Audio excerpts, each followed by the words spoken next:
পিনাকির ভারতে যাওয়ার একটি ভিডিও আমরা দেখেছি, ভাইরাল হয়েছে। তিনি ভারত থেকে কেমন করে ফ্রান্সে গেলেন, এটি যেমন আমি আপনার কাছে জানতে চাই, তেমনি আরেকটি আপনার বিরুদ্ধে অভিযোগ আছে। আপনি পিনাকি ভট্টাচার্যের সঙ্গে আপনার কিছু অন্তরঙ্গ মুহূর্তের ছবি আপনি পাবলিক করেছেন, এটি ন্যায়সঙ্গত কি হলো? একটা করে বলছি যে ভেরি রিসেন্টলি যে ভিডিওটা বের হয়েছে, যেখানে আমরা দেখলাম এবি পার্টির মঞ্জু এবং ছোটন, এরা দুইজন আপনার পিনাকিকে বের হতে হেল্প করেছে, এবং পিনাকি সবসময় বলে এসছে আমাকে জামাত শিবির বের করেছে। এটা স্পষ্টত মিথ্যা কথা। এবং ধরেন আপনি বলছেন নিরাপত্তার জন্য আপনারা নাম প্রকাশ করেন নাই, ঘটনা এগেন আপনার আওয়ামী লীগ গভর্নমেন্ট চলে গেছে, তো এখন 9 মাস হয়ে গেছে, তো এর মধ্যে বলার তো আপনার সুযোগ ছিল, আপনি বলেন নাই কেন? এটার কারণটাই হচ্ছে আপনি ইচ্ছাকৃতভাবে বিষয়টা গোপন করতে চেয়েছেন।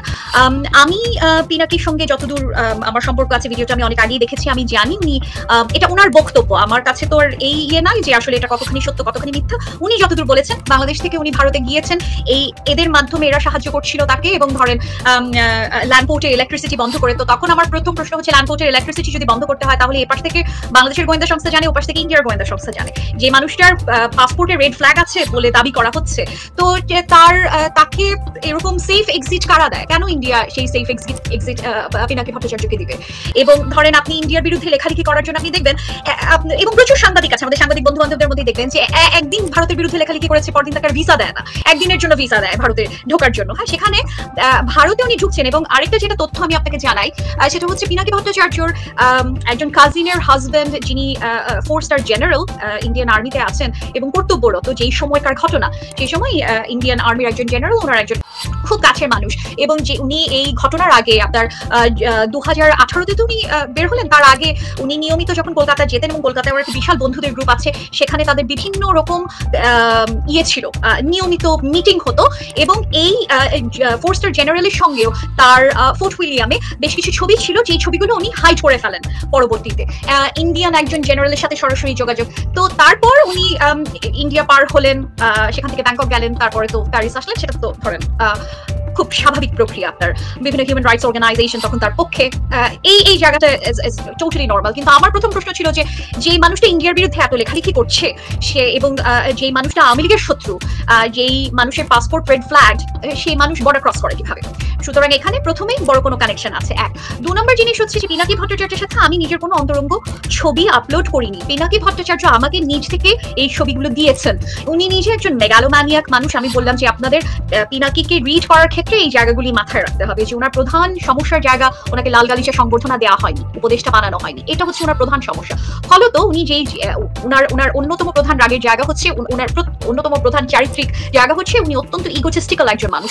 তো আপনি এই ইগোটিস্টিক্যাল মানুষজনকে আপনি ইজিলি স্টার করতে পারবেন। আপনি ধরেন তাকে যদি বলেন যে আপনাকে খুব সুন্দর দেখাচ্ছে, সাথে সাথে জামা কাপড় খুলে ফেলবেন।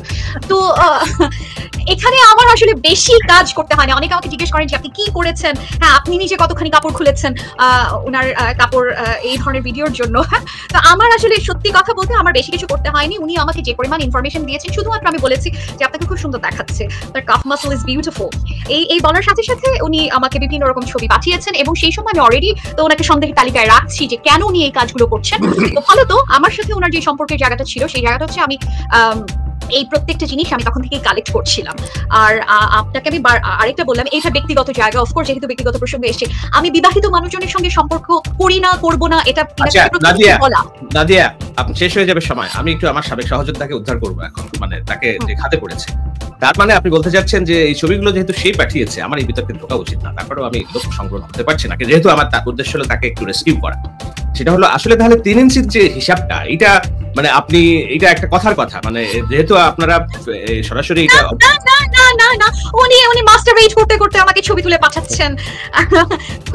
এখন এখানে আবার তো আমি তো ওনাকে মাস্টারবেট করতে করতে ছবি তুলে পাঠাই না, তাই না? এখন এটা ওনার, এই যে বললাম, শুধুমাত্র এই জায়গা থেকে আপনি বুঝতে পারেন একটা মানুষের চরিত্র, যে ওনাকে শুধুমাত্র আধা ইঞ্চি প্রশংসা আপনি করবেন, উনি আপনাকে 3 ইঞ্চি দেখায় দেবেন। এটাই হচ্ছে বিষয়। যে ঘটনা উনি ঘটিয়েছেন, আমি ওনাকে এত দূর আমার শয়তানির জায়গাটা, যেটা আমি স্বীকার করে নেই যে এই শয়তানিটা আমি করেছি, আমি বলেছি যে হ্যাঁ you look like a Greek god. হ্যাঁ, এটা হচ্ছে আমার শয়তানির জায়গা, কারণ এবং অসততার জায়গা। আমাকে যদি কেউ অনৈতিক বলে, এই জায়গায় আমার অসততা অনৈতিকতা 100% আছে। কারণ আমি প্রথম থেকে চিন্তা করছিলাম যে এই লোকের অন্য কোনো ইন্টারেস্ট আছে, এবং আমি এই জিনিস বের করতে চাই, এবং আমি ইনফরমেশন কালেক্ট করার জন্য যা যা করতে হয় সেই সময় আমি সেই ইনফরমেশন কালেক্ট করছিলাম। সো এইটা এটাকে আপনি কনটেক্সট ছাড়া যদি বলেন যে একটা মানুষের নিউড ভাইরাল করা, is it ethical? Not really, একদমই না, 100% না। সেটা ছেলে হোক মেয়ের হোক, একটা ব্যক্তিগত রিলেশনশিপে কোনো অবস্থাতে এটাকে কোনো রকম ভাবে আপনি জাস্টিফাই করতে পারবেন না। প্রথম জিনিস হচ্ছে, আমি ওনার সঙ্গে সেই সম্পর্কে ছিলাম না, ওনার সাথে আমি কোনো কমিটেড রিলেশনশিপে ছিলাম না, আমি ওনার কাছে কোনো কিছু প্রতিজ্ঞা করি নাই, এবং এটা উনি নিজ থেকে আমাকে দিচ্ছেন। সেখানে আমি ওনাকে একবারের জন্য বলি নাই যে আপনার ছবি আমি কখনো বাইরে বের করবো না। এবং অন টপ অফ ইট, এই জিনিসটা আমি এতদিনও ধরে রেখেছি যতদিন পর্যন্ত আমার মনে হয়েছে যে না, যত যা ইন্টারেস্ট থাকুক তারপরও বাংলাদেশের জন্য কাজ করছে, তারপরও he is doing something for the country. তারপর যে মুহূর্তে আমি দেখছি যে না, he is getting out of the hand, যে আউট অফ প্রপোর্শন উনি যা যা করছেন, তখন আমার মনে হচ্ছে যে ইটস দ্য রাইট টাইম। এবং দেখেন, এগেন, অনৈতিক যদি আপনি আমাকে বলেন, অনৈতিক অবশ্যই, কিন্তু কাটা দিয়ে কাটা তোলা ছাড়া আমি আর অন্য কোনো প্রেম যুদ্ধে কোনো নৈতিকতা কাজ করবে না। এটা আমার কাছে যুদ্ধ, কারণ আমি মনে করি পিনাকি ভট্টাচার্য বাংলাদেশের জন্য বাংলাদেশের অন্যতম প্রধান শত্রু এবং বাংলাদেশের অন্যতম প্রধান প্রবলেম, যে কারণে আমার তার সাথে এই কাজটা করতে এক সেকেন্ডের জন্য নৈতিকভাবে আটকাবে না। অন টপ অফ ইট, উনি এই কাজগুলো অন্যান্য অনেকের সাথে, আওয়ামী লীগ, বিএনপির প্রচুর নেতাদের সাথে উনি নিজে করে এসছেন। উনি প্রচুর ডিবি হারুন থেকে শুরু করে অন্যান্য এক গাদা মানুষের বডি শেমিং উনি নিজে করেছেন, এক গাদা বিষয় উনি পার্সোনাল বিষয় স্টার করেছেন। যে জিনিসগুলি আমার সাথে যখন ব্যক্তিগত যোগাযোগ ছিল, আমি ওনাকে অনেকবারই বলেছি যে এই কাজগুলো করছেন কেন, ইটস ভেরি আনএথিক্যাল।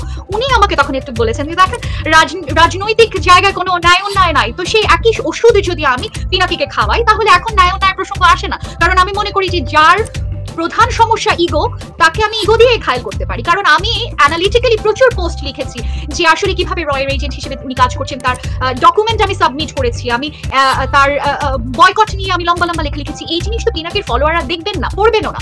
এবং তাদের মাথা দিয়েও আপনি এই শোটা শুরু হওয়ার আগে বলছিলেন শাহেদ যে ইভেন অনেক শিক্ষিত মানুষ এই জিনিসগুলো দেখে। কেন দেখে? কারণ আমি বললাম তো 90% সত্য কথা, এবং আমি এই জিনিসটা অন করি, আমি বিলিভ করি যে হ্যাঁ, আওয়ামী লীগ গভর্নমেন্টের আমলে এই ঘটনাগুলো ঘটেছে। আওয়ামী লীগ গভর্নমেন্টের আমলে জামাত শিবির বলে হরে ধরে লোকজনকে ট্যাগ করা হয়েছে, বিএনপির নেতাকর্মীদের যে পরিমাণ অত্যাচার করা হয়েছে, সাধারণ মানুষ যেরকম অত্যাচার করা হয়েছে, সেই জিনিসগুলি আমরা তো সেই জিনিসগুলি 100% বিশ্বাস করি। ফলত আপনার উনি যখন বক্তব্যটা দাঁড়া করান, তখন সেই বক্তব্যের মধ্যে আমরা কোনো ফাঁক পাই না, এবং বেশিরভাগ সময় একটা বড় অংশের শিক্ষিত ছেলেমেয়েরা তাকে সাপোর্ট করছিল এই জায়গা থেকে। এবং যেটা আসলে প্রধান সমস্যা হিসেবে এখন দেখা যাচ্ছে যে এই পাওয়ার প্র্যাকটিস তাকে কোন জায়গায় নিয়ে গেছে, যেটা আসলে আলটিমেটলি ইন দি এন্ড বাংলাদেশকে ডিস্টেবল করতে হেল্প করছে। এটা অনেকটা ওই যে কলার মধ্যে, আপনি কলার মধ্যে ঢুকায় একটা বড়ি দেন, মানে কলাটা তো কলাই, 90% কলা, কিন্তু ঢুকায় আপনি একটা দিয়ে দেন, মগজ ধোলাইয়ের একটা বিষয় দিয়ে দেন, কলার সাথে খেয়ে ফেললো জিনিসটা, কিন্তু কি যে খাইলো, পয়জন খাইলো, এটা নাই। তো সেরকম একটা বিষয় আমার মনে হয় যে আমরা ইউটিউবাররা কথা বলছি, কিন্তু একজন কেন্দ্রিক আলোচনা হচ্ছে, আর বহুত ইউটিউবার আছে, আমরা আলোচনা করছি। আপনারা তো একই সঙ্গে আপনাদের কথা মধ্যে যুদ্ধ করছিলেন, হ্যাঁ, তো সেখানে কবে থেকে আপনাদের এই আন্ডারস্ট্যান্ডিংটা হলো যে সে বাংলাদেশের শত্রু? এখন এইটা বাংলাদেশের শত্রু যেটা বলছে নাদিয়া, বিষয়টা হলো এরকম। দেখুন, আমি বলি, আমার বিরুদ্ধে যখন আইসিটি একটা মামলা হলো, এটা 2018 সাল, 19 সালে, তখনও তো তার আগ দিয়ে এসে দেশ থেকে বেরিয়েছে, রাইট? আমার সাথে বহুত রিফিউজির কথা হয়েছে একটা দেশের, যে কারণে সালাউদ্দিন আহমেদ ভারতীয় সীমান্তে নিজেকে আবিষ্কার করার পরে ওই দেশের আদালত প্রক্রিয়ার মধ্যে দিয়ে তার ট্রাভেল পাসপোর্টটা সবকিছু নিতে হয়েছে। এটা সিস্টেম আছে। আপনি একটা ভিনদেশী নাগরিক আরেকটা দেশের মাটিতে যে আপনি ফ্লাই করতে পারেন না, you don't have that rights, বা কোনো সিস্টেমই নাই।